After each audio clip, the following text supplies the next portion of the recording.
Alô, meus amigos. Mais uma vez aqui estamos para apresentar o podcast do Gente que Fala. O convidado de hoje já esteve aqui, contei um pouquinho da história dele, história maravilhosa, por sinal. É o Major Palumbo, nosso querido vereador. Como está? Como vai, Fausto? Seja mais uma vez bem-vindo, viu? Que prazer estar aqui no Você podcast. é uma das pessoas que honra muito a Câmara Municipal de São Paulo, viu?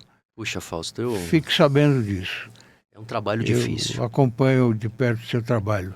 É difícil. Eu sei que é difícil. Aprovar as coisas não é fácil lá dentro, né? Outro dia, eu participei também de uma entrevista com o nosso querido jurista, um dos maiores do Brasil, Ives Gandra Martins. Sim. E ele falou assim: Major, eu sei que nos bombeiros as coisas aconteciam mais rápido, mas é que o processo democrático, ele precisa de entendimentos. Aí a ficha caiu na minha cabeça. Não dá para fazer uma política tão rápida, porque a gente precisa atingir a população em geral. Então, não só especificamente. Então, eu fiquei com essa lição. Perfeito, perfeito. Bom, como eu disse, ele é vereador de São Paulo, é engenheiro civil, professor, ex-oficial da Polícia Militar e do Corpo de Bombeiros do Estado de São Paulo e atuou como coordenador operacional do Grupamento Marítimo do Corpo de Bombeiros. Eu tenho, como toda a população tem, muito respeito pelo Corpo de Bombeiros. Eu fico imaginando, recentemente nós tivemos casos difíceis de ações como o terremoto que aconteceu na Venezuela e o trabalho abnegado desses heróis. Não é fácil. E eu vejo que as políticas públicas elas podem ajudar demais a população em medidas rápidas, urgentes, que é uma das minhas bandeiras na Câmara Municipal, Fausto. Eu não posso esquecer o lado dos bombeiros, que eu fiquei por quase 30 anos. Então eu tenho que manter a minha estrutura, sim, a operacional dos bombeiros, do SAMU, da Guarda Civil Metropolitana, da Polícia Militar, aqueles órgãos que chegam rapidamente para atender a população. Eu vejo que faz diferença, viu? Você estava me falando agora há pouco no bastidor que dias atrás nasceu uma criança numa estação do metrô. Exato. Como é que vocês assistiram? Olha, eu fiquei acompanhando, que hoje eu só consigo acompanhar e mandar os recursos, apoiar essas ações. E quando eu vi, uma criança nasceu na estação da CPTM Perus, lá na Zona Norte, lá na divisa ali já com Cajamar. E quando a gente fala a respeito disso, eu fico ali sempre atento. Quem foi atender? Chegaram as motos do SAMU, juntamente com a equipe do SAMU de enfermeira, com a equipe dos bombeiros e a equipe treinada já também até da companhia de trens. Eu fico orgulhoso pela resposta. E lógico, a gente tem que melhorar em algumas ações. Então, por exemplo, de ter ali os hospitais, de manter as gravidinhas, né? Elas normalmente vão lá com aqueles barrigões e normalmente fazem lá os atendimentos, fazem o pré-natal, mas infelizmente o nenê estava com pressa. Foi nascer na estação de trem, mas foi acolhido. Isso eu fico orgulhoso. Bom. Que trabalho maravilhoso, né? É verdade. Palumbo, não é a sua primeira vez aqui no nosso programa. Como é que você está se sentindo voltando aqui? Olha, eu fico orgulhoso porque o Gente que Fala é o programa mais longevo da história, né? Acredito eu, da imprensa brasileira. Acredito, é isso? Não, Fausto? Deve ter alguns programas já com a mesma idade, né? O nosso tem 25 anos. 25 anos. É bastante, muito né? Tempo, é muito tempo. É bastante. E é um público muito específico, um público selecionado, porque o senhor sempre traz aqui pessoas que são ali, que tenham ali, às vezes, uma preponderância em alguma ação, em algumas regiões. Então, o público é muito selecionado. Eu fico muito orgulhoso de estar aqui, Fausto. Muito obrigado, viu? Mais uma vez. Nós estamos no mês de julho, que é o mês muito seco em São Paulo, né? Como é que essa secura extrema pode causar problemas respiratórios, especialmente em idosos e crianças? Palumbo. Não só o frio, mas também as próprias doenças respiratórias, que às vezes elas migram de locais. Então, imagina uma pessoa que ela vem de outro local e ela entra no metrô. Ela vai transmitir esses vírus dentro ali dessas composições, dentro de um ônibus, dentro de uma escola. E você tem, sim, o aparecimento de doenças respiratórias nessa época.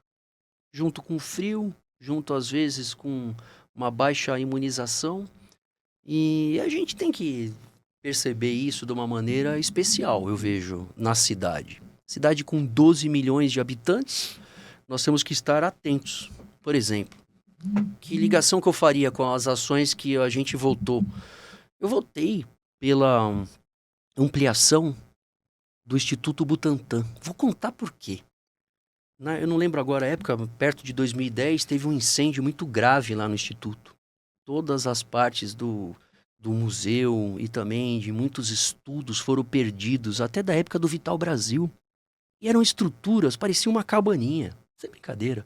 Eu olhava assim e falava, mas como é que pode um instituto tão importante ter lá uma cabaninha, tem um negocinho? Falei, não é possível isso. E ali, o ano passado, eu tive o prazer de visitar o instituto. Fui lá com o Dr. Esper Callas. Falei para ele, doutor, eu venho aqui agora como um vereador de São Paulo para poder saber aquilo que a gente pode ajudar. Como é que eu posso incentivar por exemplo, uma pesquisa, ou posso incentivar a produção de vacinas? Ele falou, não, Major, isso já é algo que vem já do governo estadual, até do governo federal, para que possam aplicar recursos para que a gente possa ter, por exemplo, a imunização. Imunização para que a gente diminua. Eu tomei as vacinas, porque eu sou aqui de São Paulo, conheço o Instituto Butantan, tenho fé no Instituto Butantan. E quando eu vi a produção, Fausto, é inacreditável a transformação que o Instituto passou. Para que tenham ali a chance dos nossos cientistas produzir vacinas para que nessa época a gente diminua o sofrimento. E eu fui votar a favor, porque teve que ter lá uma ampliação. E tem que falar a verdade aqui. Tem ainda que fazer a remoção de algumas espécies arbóreas. Sim. Mas vão ter que ter o replantio. Escuta, peraí, nós vamos impedir a ampliação do Instituto, que vai trazer tamanha possibilidade de proteção da população por ideologia? Planta-se, vão fazer o replantio em outras áreas no mesmo terreno, mas eles vão ampliar. Existem locais lá que eu não posso nem entrar, que tem que ter proteção não só de máscara, de roupa, de tudo, lavar o pé, passar por aquela inspeção, para que só entrem ali os cientistas. Puxa vida! E a gente vê muitas vezes que tem um lado ideológico nisso. Por que os outros partidos votaram contra? Não querem ampliação do Butantan? Não querem ampliação das vacinas? E aí a gente fica ali naquela opção. Meu Deus, vamos ajudar a população ou vou ficar na ideologia? Eu escolho ajudar a população. Sim, claro. Então, é uma pena que isso aconteça. É uma pena. Eu sei que é difícil, mas o que eu falaria? Muitos amigos meus ficaram gripados, muito gripados.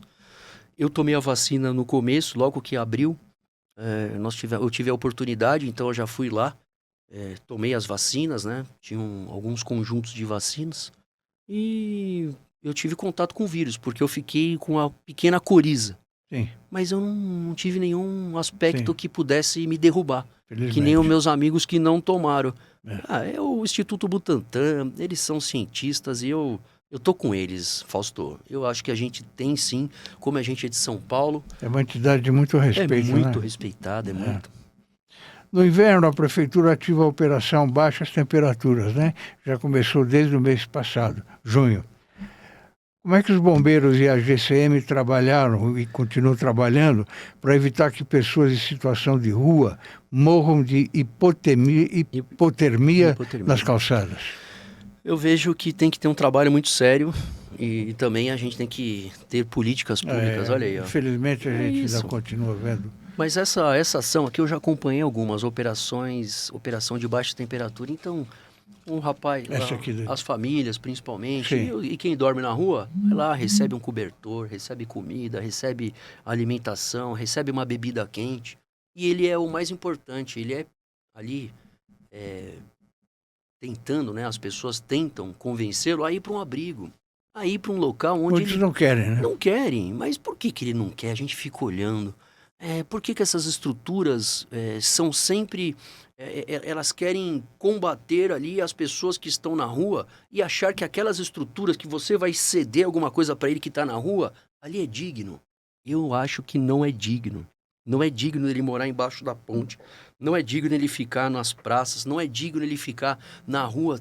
Sendo que a prefeitura, por exemplo, e eu sou um papel do legislador, é de fiscalização dessas ações. Então eu vou olhar, eu vou ver onde é que está sendo aplicado o recurso público. Puxa vida, tem Vila Reencontro. O senhor já viu? Eu fui outro dia lá na cidade de Tiradentes fazer uma palestra de primeiros socorros e prevenção aos acidentes. Por quê? São famílias de moradores de rua que eles vão ter o primeiro contato com a casa. Eles não tinham casa. Então eles vão morar, então eu fui lá falar sobre perigos de incêndios dentro de casa, perigos de vazamento de gás, perigos de choques elétricos. Eu fui lá, que serviço bonito. E aí a gente vai incentivar a pessoa a ficar na rua? Pô, vamos incentivá-lo para que ele vá num local desse. Vamos incentivá-lo para que ele saia dessa situação. Vamos incentivá-lo para que ele coloque o filho dele na escola, para que a criança não fique na rua.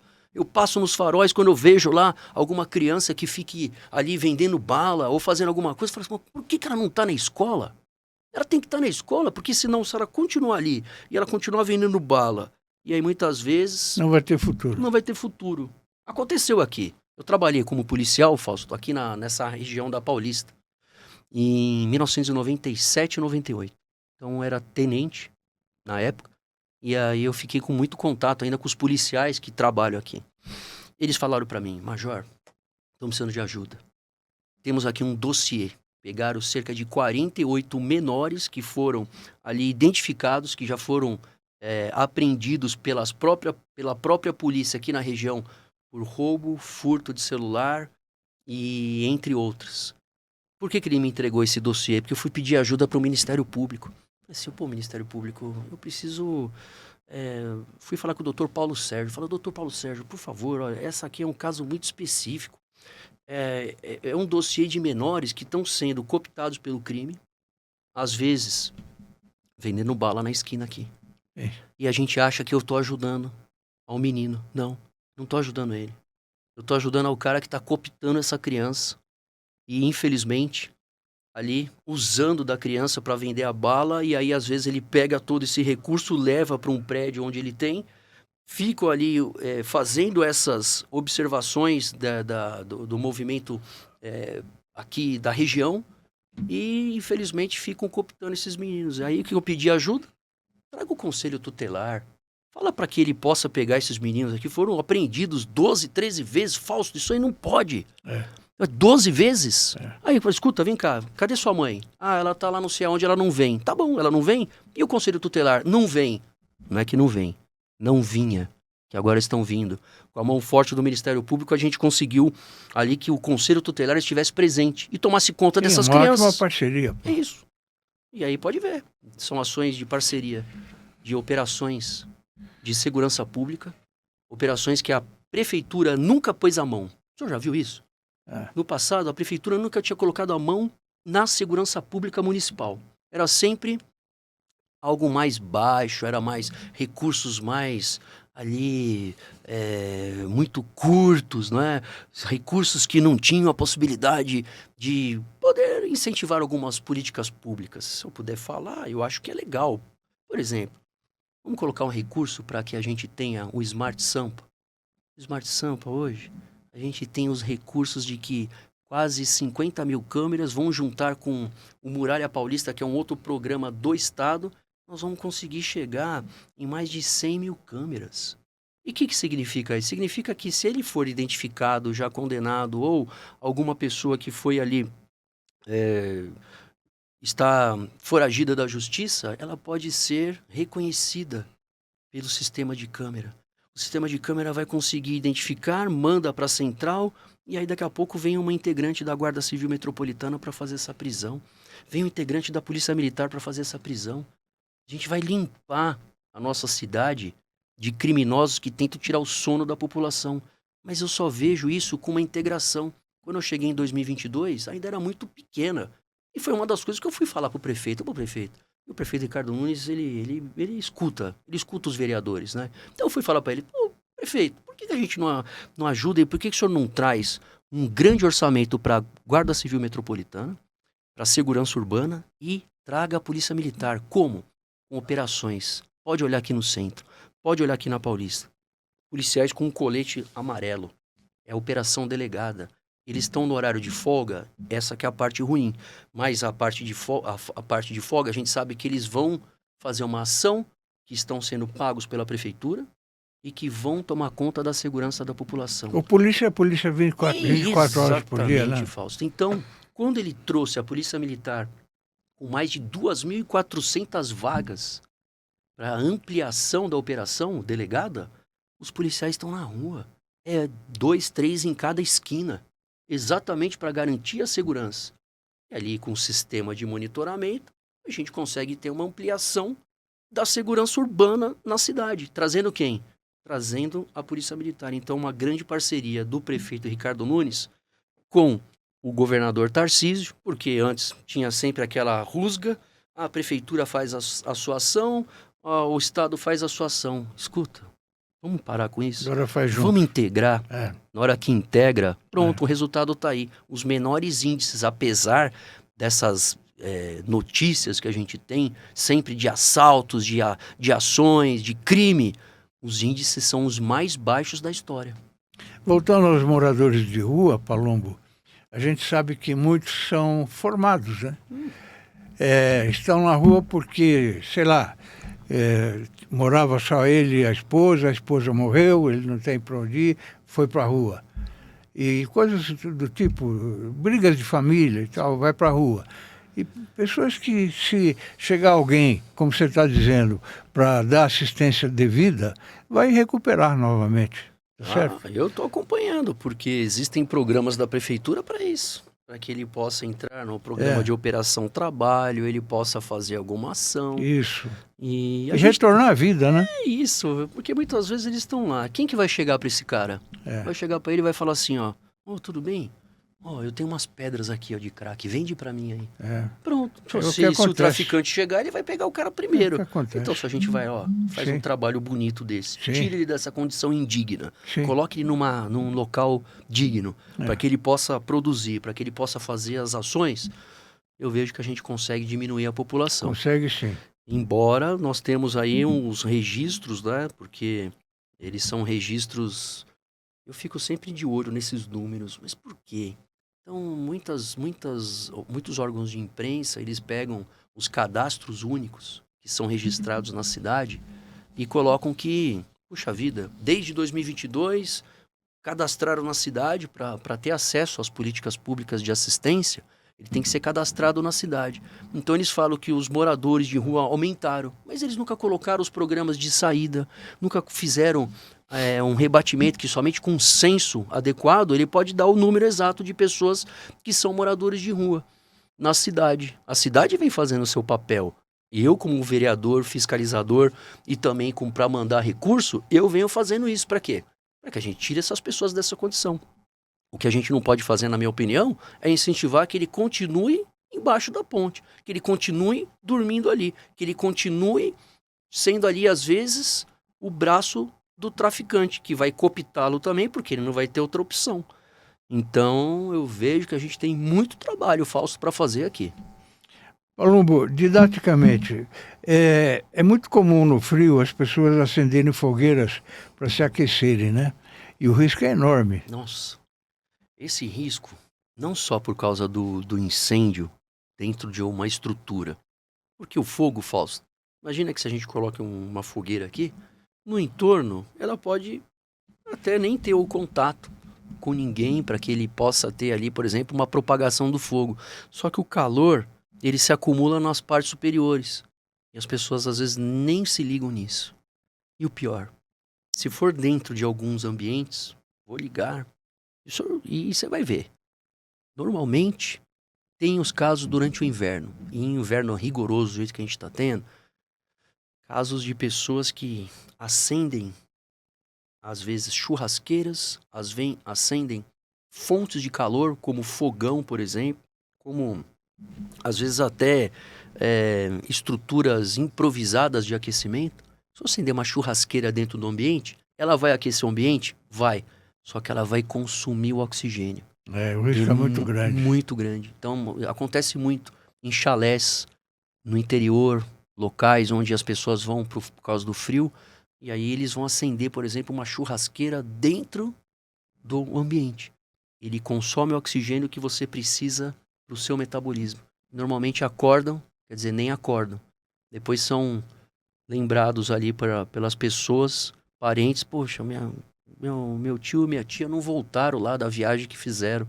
Vai olhar no chalé e estão mortos lá dentro. Porque o oxigênio do fogo é o mesmo que a gente precisa para o nosso metabolismo. Então eu não posso acender dentro de um local fechado algo para me esquentar que vai consumir o meu oxigênio. Você pode usar, por exemplo, aqueles aquecedores elétricos, isso não tem problema, mas não pode acender fogo. No Mato Seco, qualquer bituca de cigarro é perigosa, né? Imagine Todo que mundo sabe disso, mas joga o cigarro. toda vez nós temos grandes problemas. Mesmo aqui em São Paulo, no interior principalmente, uma bituca de cigarro jogada na estrada, ela vai cair, o mato seco, vento frio à noite, ar seco durante o dia, baixa a umidade relativa, a vegetação fica ressecada. Então, quando você coloca um ponto de uma bituca de cigarro, ela começa a incendiar um pequeno pedaço. Mas como ela está muito seca, essa propagação é rápida. E aí, infelizmente, acabam acontecendo os incêndios, destruindo mata, destruindo fauna e flora. Isso é muito ruim, porque são ações humanas, né? Qual foi o pior incêndio que você participou? Olha, o pior que eu participei foi o incêndio do Memorial da América Latina. Quando ele pegou fogo em 2013, eu estava de plantão, estava lá dentro com a equipe e foi muito difícil.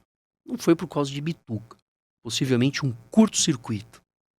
Quando você tem ali uma sobrecarga de energia, o fio aquece, ele entra em contato com uma fonte de calor, como o papel, por exemplo, Sim. como toalha, como, enfim, cortina, tapete, e começou a pegar fogo.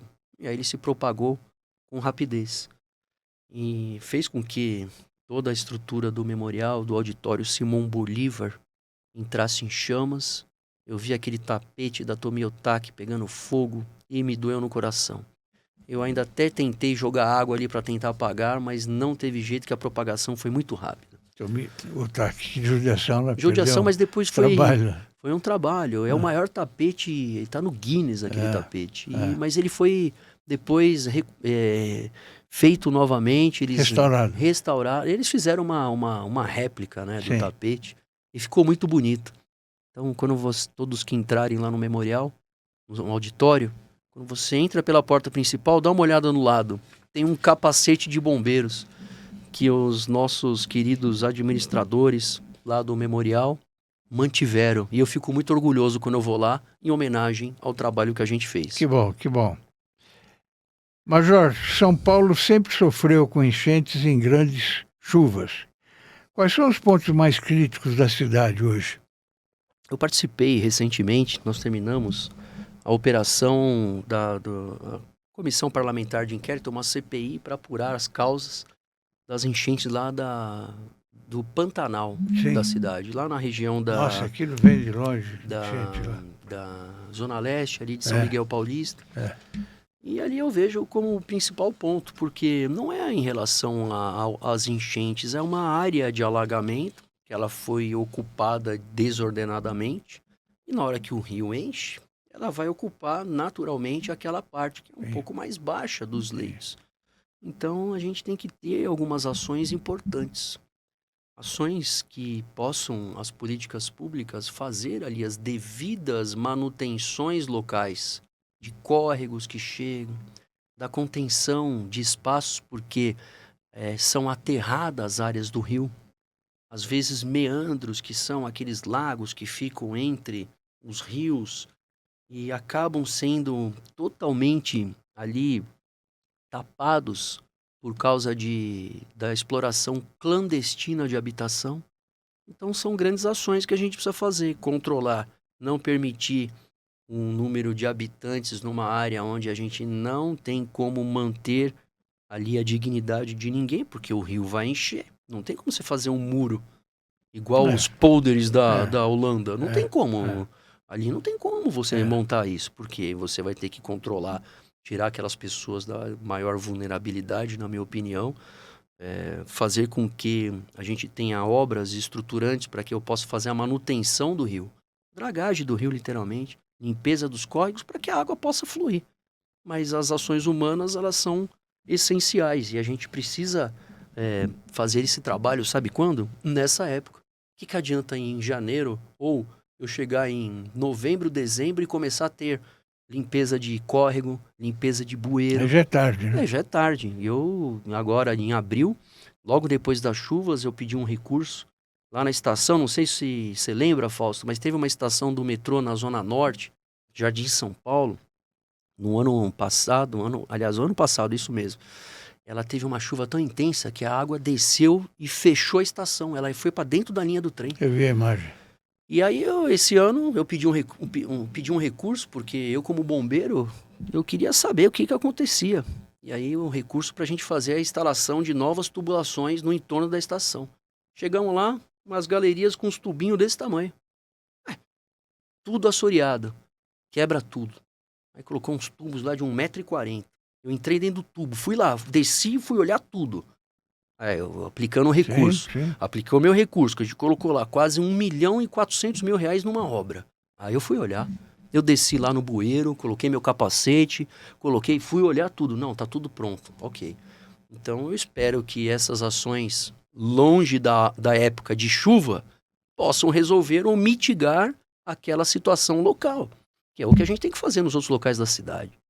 Se eu tivesse aí alguma área que fosse responsável, eu estaria nessa época com retroescavadeira limpando todos os córregos, tirando todos os resíduos, aplicando multa em quem joga lixo no rio. Mas eu não posso, mas eu não sei onde jogar, não sei onde... Pode parar. Tá aqui, você jogou, foi pego a câmera do Smart Sampa, que é um projeto que eu tenho. Se ela identificar alguém jogando lixo na cidade, que ela reconheça e aplique a multa de forma automática. Você acha que vão continuar jogando lixo? Se tomar multa? O saneamento básico também é muito importante, né, Paloma? Eu acho que é importante. Eu acho que a gente tem que ter uma evolução nisso. Uma evolução, cobrar a Sabesp, sim. Como ela teve aí uma parte privatizada, autorizada, inclusive pela Câmara Municipal, tem que cobrar a Sabesp. Cadê o resultado? Por que você está jogando ainda esgoto no rio? Por que não tem o tratamento? Por que casas ainda não possuem a instalação de esgoto e tendo, literalmente, jogando todos os resíduos no córrego local que depois vai desembocar em algum lugar e causando aquela tragédia social? Dizem que cuidando disso não dá voto, né? Pois é. Saneamento não dá voto. Foi o que falaram para mim quando eu fui aplicar esse recurso lá na estação de São Paulo. Falaram, mas isso daí não vai dar certo, hein? Ninguém vai saber que foi você. Eu falei, eu vou ficar contente se não encher. Se não encher, eu conseguir fazer a limpeza, ótimo. Porque eu fiz um teste desse. Lá na região de São Miguel Paulista, onde tem o Pantanal, eu também peguei um recurso. Peguei um recurso que é do vereador, não é que é do vereador, o que acontece? Só vou explicar rapidamente. Tem o orçamento da cidade, e aí o executivo, através do prefeito, ele consegue, para os vereadores, mandar alguns recursos que você indica para operações na cidade. Sim. Então não é do vereador, é do orçamento da cidade, mas a gente que indica. E eu indiquei para fazer uma limpeza do córrego Itaquera. Fausto, sem brincadeira. O caminhão, o retroescavadeira entrava lá no córrego, na época de baixa, tirou toneladas de resíduos. O que aconteceu na chuva logo seguinte da limpeza? Teve enchente? Não. Puxa vida, será que é difícil a gente entender isso? Eu tenho épocas do ano onde eu tenho que trabalhar para fazer o quê? Árvore. Colocamos 2 caminhões dos bombeiros, uma operação também delegada que a gente pediu para o prefeito para que ele pudesse autorizar. Corta a árvore agora. As árvores que estão em perigo, que estão já encostando em fiações elétricas, como não está chovendo nessa época, faz a manutenção agora. Porque quando vier aqueles vendavais de chuva de verão, vão derrubar árvores que vão estar perto da energia, pronto, e vai causar todo aquele transtorno de novo. Então, a gente tem época. O que eu vou fazer nessa época agora? Vamos fazer apagar fogo, tá bom. Mas como que a gente vai fazer isso? Vou manter todas as estruturas, vou colocar os recursos para que tenham ali as equipes para combater esses focos de incêndios? Vão. E na época da enchente? Escuta, não dá tempo na época da enchente de eu montar alguma estrutura, eu tenho que fazer antes. É a mesma coisa na época agora de quando começar a chover, a gente trabalhar para dotar todas as equipes para que em casos de incêndios em vegetação a gente não tenha uma tragédia. Lembra quando aconteceu lá no Parque Juqueri, que a gente estava aqui em São Paulo? Eu estava em casa, colocando lá roupa para secar, um monte de fuligem que tinha queimado na região norte, lá perto de Caieiras, né? Lembra, né, daquele caso do Parque Juqueri? Sim. A fuligem chegou aqui no centro da cidade. Tamanha quantidade de destruição, lembra? Olha a distância. Deve ter aí uns 50 quilômetros de distância. Isso a gente tem que agir. Então, como a gente tem essa expertise dos bombeiros e da segurança pública, Fausto, eu decido agir. Não interessa se vai atingir A ou B, a gente tem que agir. Conheça o Prevente Mais, o plano da Prevent Senior para somar saúde. Com unidades temáticas exclusivas, cada cuidado se transforma em uma experiência única. Uma ampla rede credenciada, sempre perto de você. Remoção aérea que garante segurança em qualquer lugar. É mais confiança, mais qualidade e mais tranquilidade que só o plano pioneiro em cuidado com sêniors pode oferecer. Prevente Mais, porque cuidar bem é entregar mais. Esse dinheiro que você falou, que a prefeitura cede para obras e tal, através do vereador, são as famosas emendas, né? São emendas. Nós não temos emendas iguais aos deputados. O deputado tem impositiva. Sim, ele pode é bem pegar, menor. Mas ela tem, eu consigo, por exemplo. Eu vou nos lugares e eu vejo lá, eu ajudo a 17 hospitais, UPAs e UBS. Eu ajudo mesmo, eu vou lá no lugar, principalmente aqueles que eu ia como bombeiro. Chego lá, já vi o que está acontecendo aí. E tem gente que gosta de ir nos lugares e ficar fazendo vídeo. Olha, isso aqui não funciona, que porcaria. O que adianta eu falar aqui? Tem que ir lá para resolver. Para resolver. Eu vou lá e falo, o que você está precisando? Major, estou precisando de um equipamento tal. Qual o dinheiro? Faz aí. Puxa vida, eu vou lá no Cidade Tiradentes, um hospital lá na Zona Leste. Eu fico tão orgulhoso, Fausto. Tem uma UTI lá, que todos os leitos da UTI fui eu que comprei. Todos. São 22 leitos. Parece uma UTI do Albert Einstein, tô falando sério. Que bonito que é aquilo. Então dá para fazer política boa. Sim. Com a sua ideologia, política com séria, a sua né? ética, com as suas ações. Política séria. E aí, puxa vida, fui lá outro dia. Major, eu tô aqui, começa às 6 horas da manhã o atendimento, mas aqui não tem uma cobertura. A mulher com uma criança no colo. Vamos fazer uma cobertura aí pra eles. Então, cobriu lá o UBS, lá da Vila Nova Galvão, lá no Jaçanã. Você tem alguma área, Major? Eu não, eu sou vereador da cidade, eu vou em todo lugar. Você não pode vir aqui. Fala, por que eu não posso vir aqui? Lógico que eu posso. Vou aqui, vou ajudar aqui, quero ajudar nas ações e não interessa. Porque aí, tá lá, ela mandou mensagem pra mim, Major, a cobertura ficou muito boa, viu? Choveu esses dias, né? Agora no final de junho teve uma chuva intensa. E ela falou, puxa vida, pelo menos eu estava protegida na fila da UBS quando eu fui lá levar minha criança. Pronto, tá bom, já fiquei contente. Eu acho que esses recursos são bem aplicados. Diz uma coisa, é uma curiosidade até. Quando o motorista fica preso dentro do veículo cercado pela água de enchente, primeira coisa, o carro morreu, é bom não ligar de novo, né? É bom não ligar, principalmente caminhões, carros, você pode destruir o motor do carro. Eu já vi já. Uma pessoa às vezes vai entrar na enchente e ela pode ter uma ideia. Qual? Olha o carro da frente. O escapamento está embaixo d'água, não entra. Porque a água vai voltar pelo escapamento. Claro.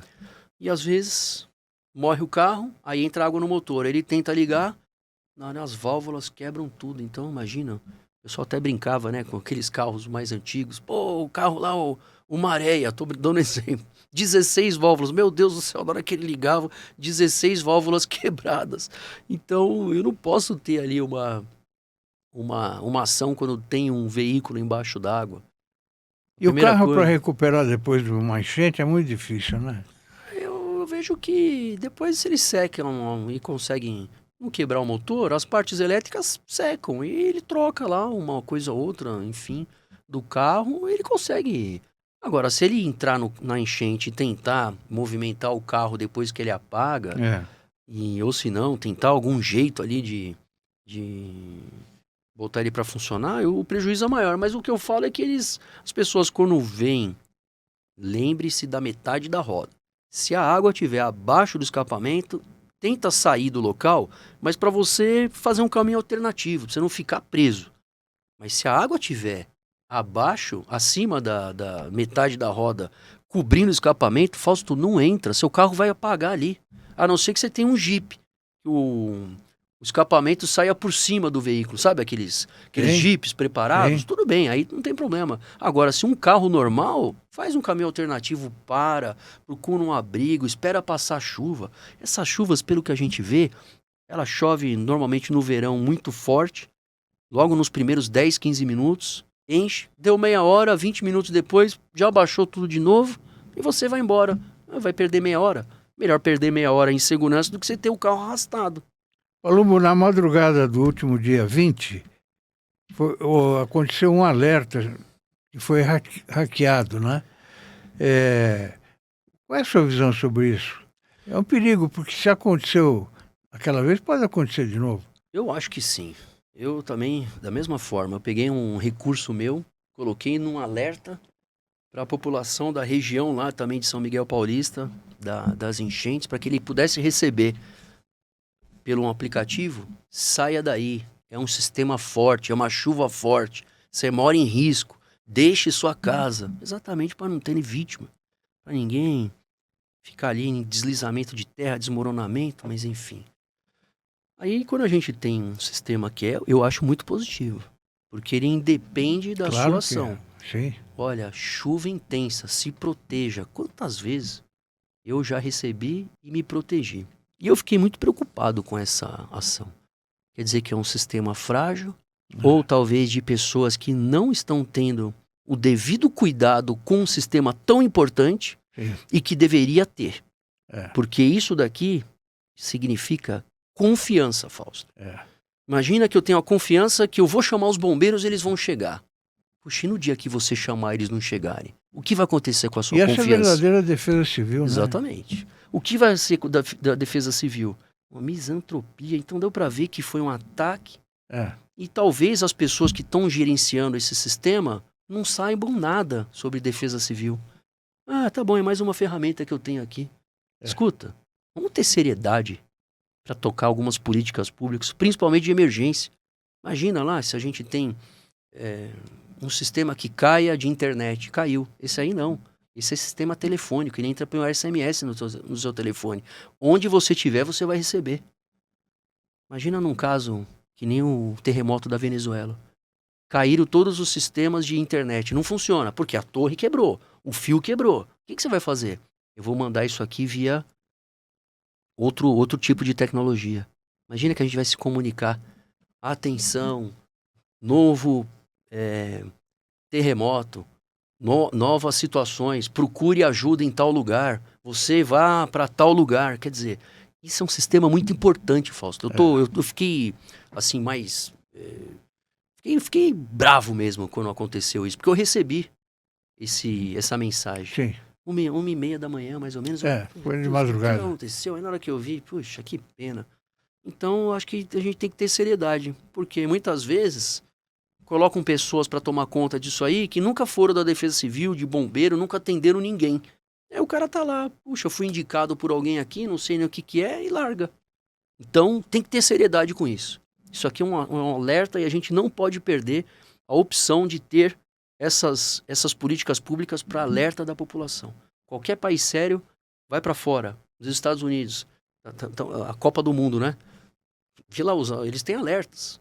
Vou fazer um procedimento aqui, caso eu tenha um estádio que começa a chover, o cara para o jogo. Vai avisar antes. Ele vai avisar, chuva intensa, se abrigue, se proteja. Então vamos ter seriedade com esses alertas, viu? Que esses alertas aí, eles são muito importantes pra gente. Outra questão que é muito importante, que é a queda de árvores sobre carros ou fiação elétrica, né? Aí derruba fio, não sei o quê, e a Enel não comparece no período aprazado, e a população sofre, né? E sofre muito. Eu já tive também, muitas vezes, aí o desprazer, mesmo no Corpo de Bombeiros, porque normalmente acontece naqueles feriados, né? Então, quando tem um feriado, tem uma chuva, cadê a equipe de resposta? Não tem ninguém. Muitas vezes os órgãos de imprensa mostram os caminhões todos parados.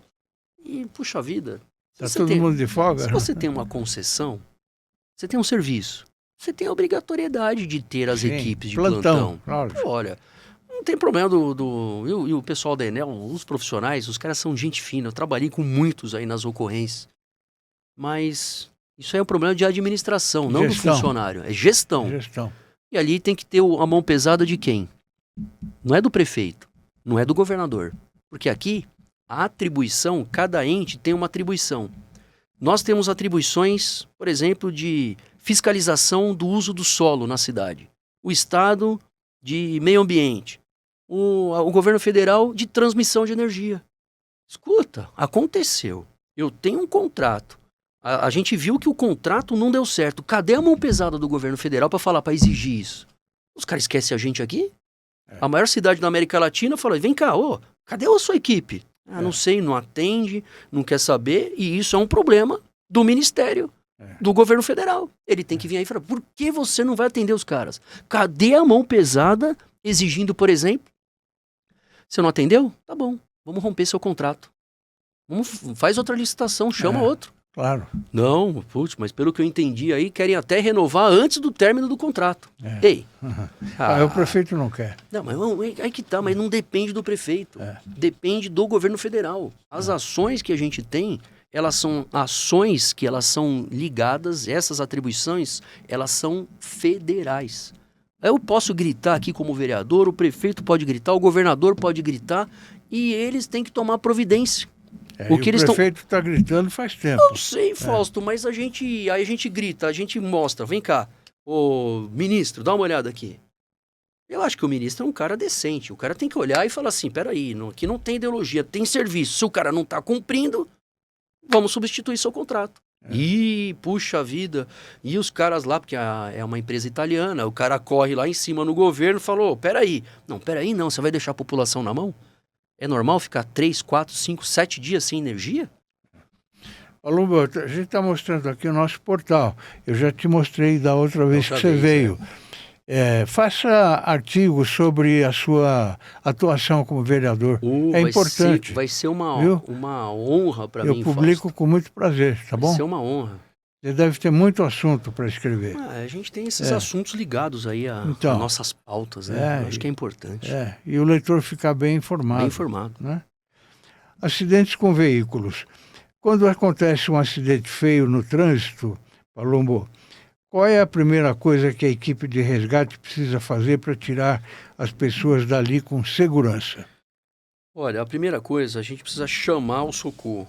Já deve ter feito isso muitas vezes. Né? E a gente tem, eu sei que não precisa, mas aqui, tem um aplicativo dos bombeiros.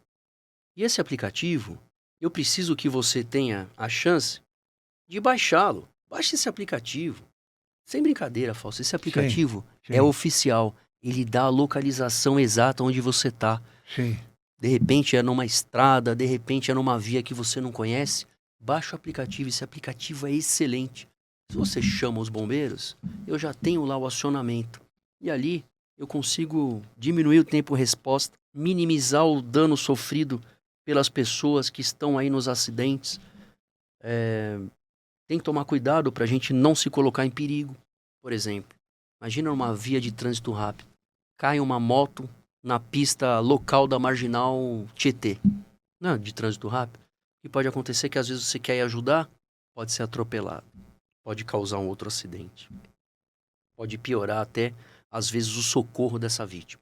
O ideal, liga para o socorro, 193 Bombeiros, 190 Polícia Militar, 192 SAMU. A gente tem hoje um integrante do SAMU dentro do Centro de Operações da Polícia Militar. É uma inovação. Para quê? Eu vou lá lembrar desses números na hora da emergência, o que eu vou fazer?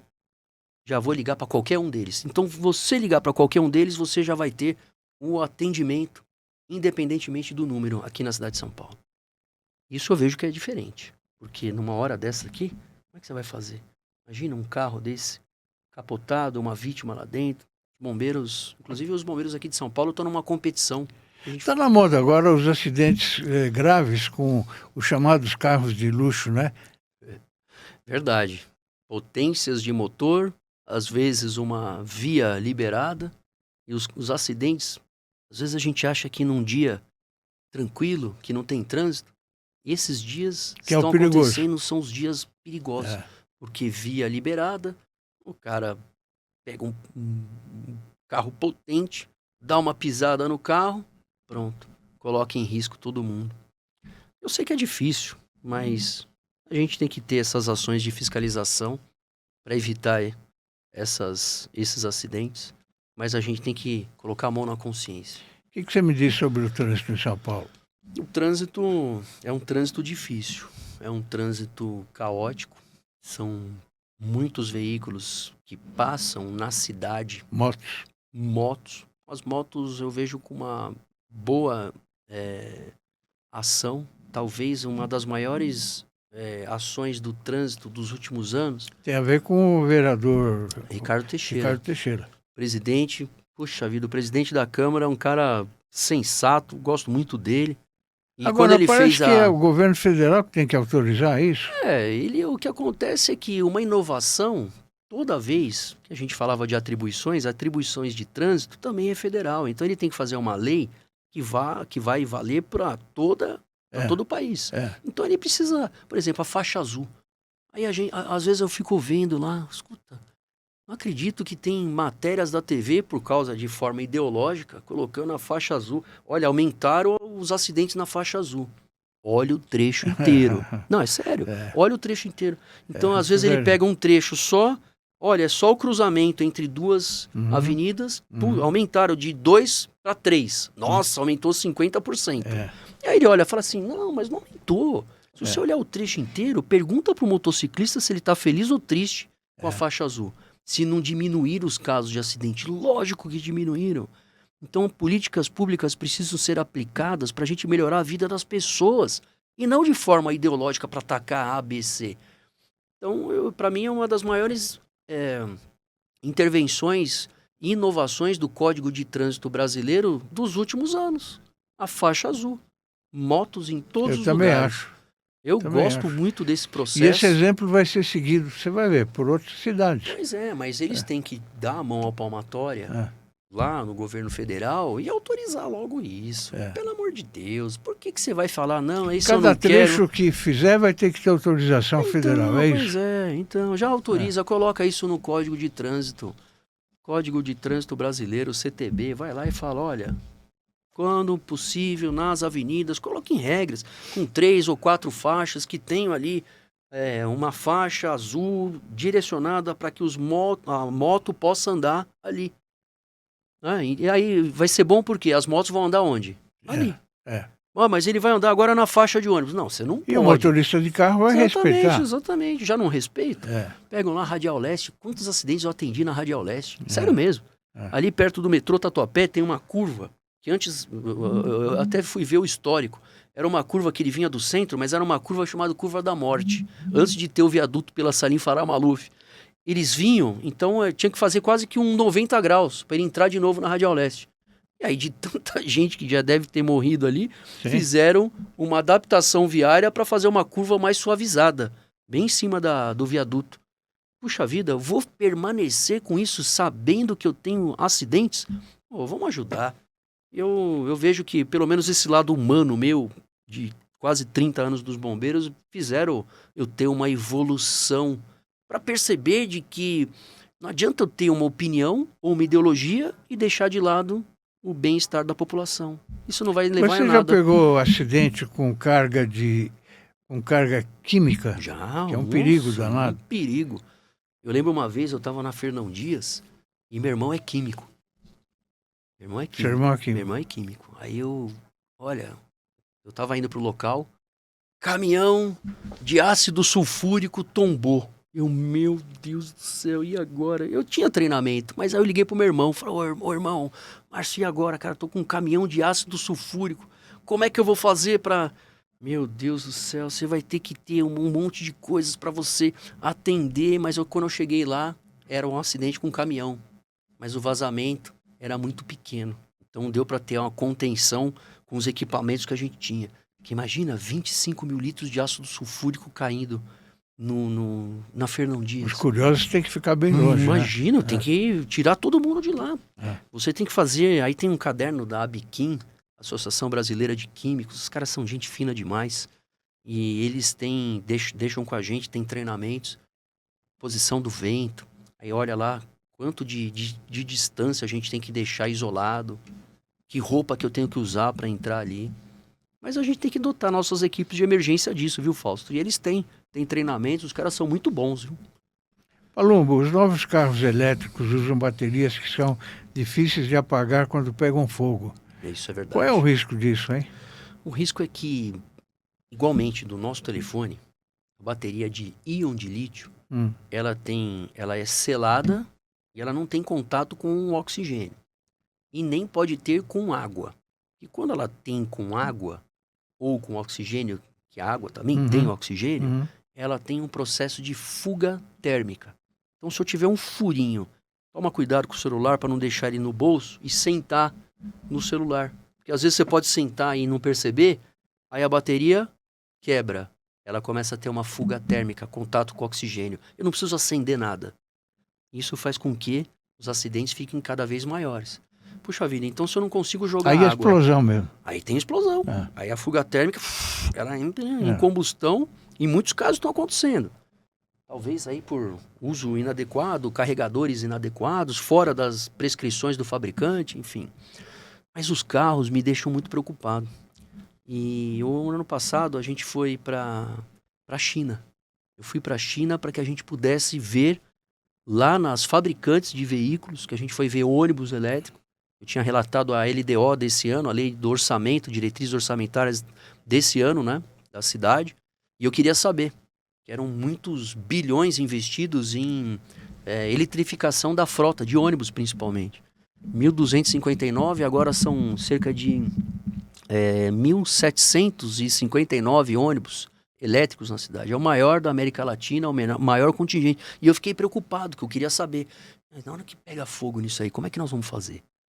De repente, tem um acidente. Aconteceu um acidente. O ônibus ali na Praça da Sé foi fazer uma curva, bateu numa lombada, ele tombou. Em frente ao Corpo de Bombeiros? Isso, ali, quase em frente ao Corpo de Bombeiros. Na hora que ele tombou, ele caiu. Pum! Aí o que aconteceu? O corpo de bateria fica no teto do ônibus. Bateu no chão, teve fuga térmica e começou a se incendiar. Contato com o oxigênio automaticamente. Puxa vida, aquela fumaça tóxica. Eu falei, meu Deus, eu fiquei olhando, como é que a gente vai fazer para combater esse incêndio? Então os bombeiros estão sendo treinados para isso.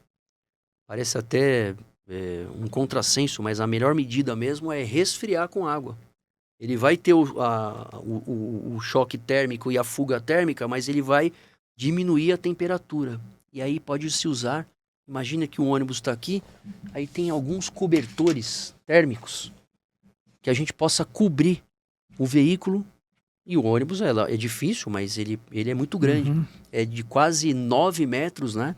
Por 6, então 54 metros quadrados. Um cobertor de fibra de vidro que a gente consegue cobrir e evitar que esse fogo, por exemplo, se pegue fogo de um carro desse dentro da garagem do prédio aqui.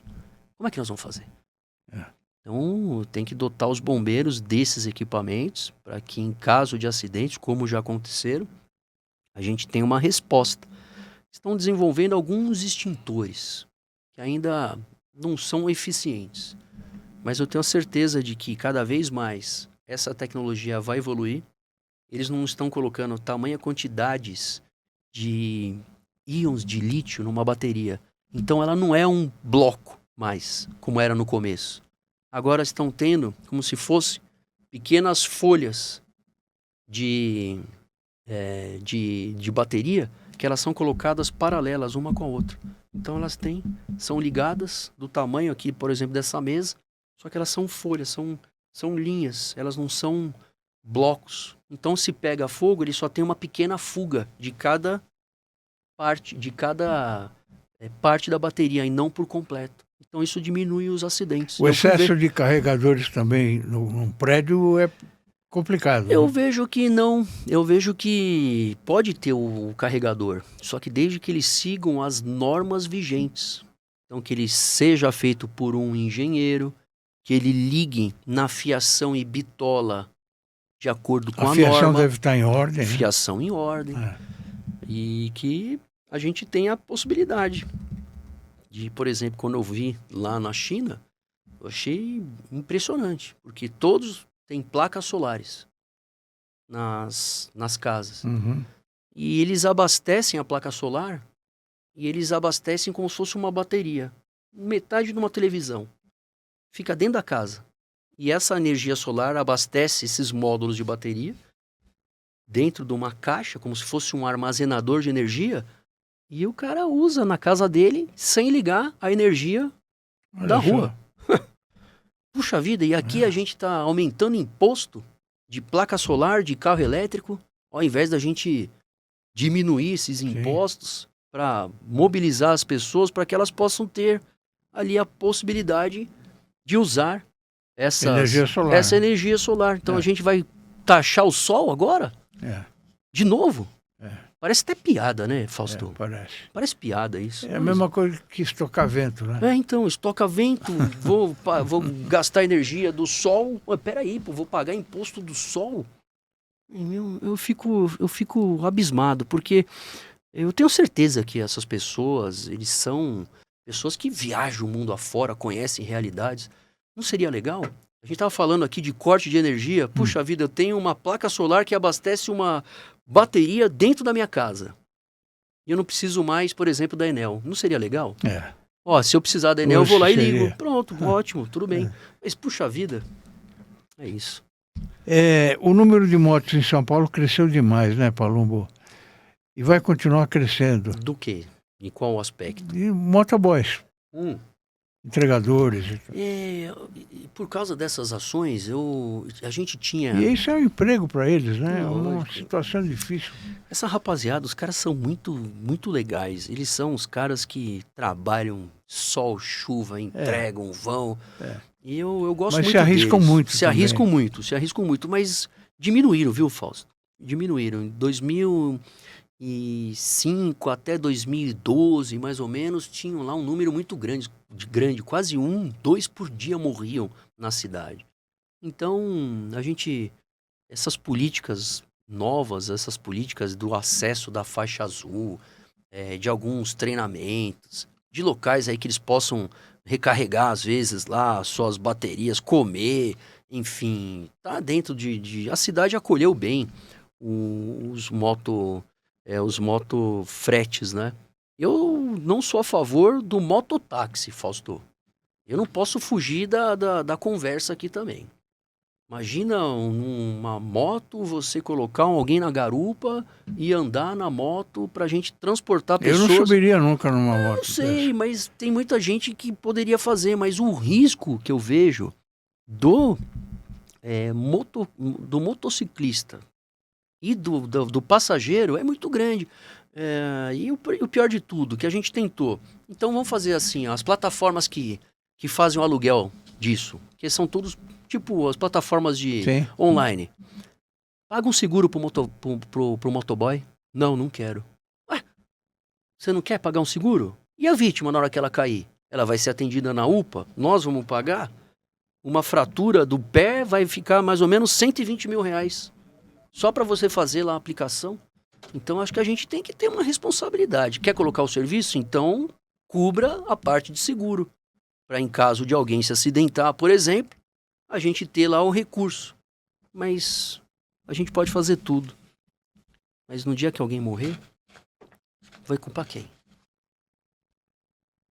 Cidade grande é um problema, né? É um problema. Mas eu vejo que a gente está num bom caminho.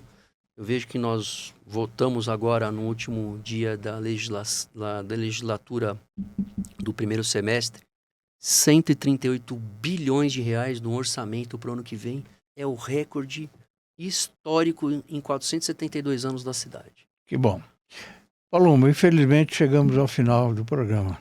Passou rapidinho, né? Passou rápido, Fausto. E você, mais uma vez, deu uma aula aqui para os nossos espectadores, uma aula muito importante.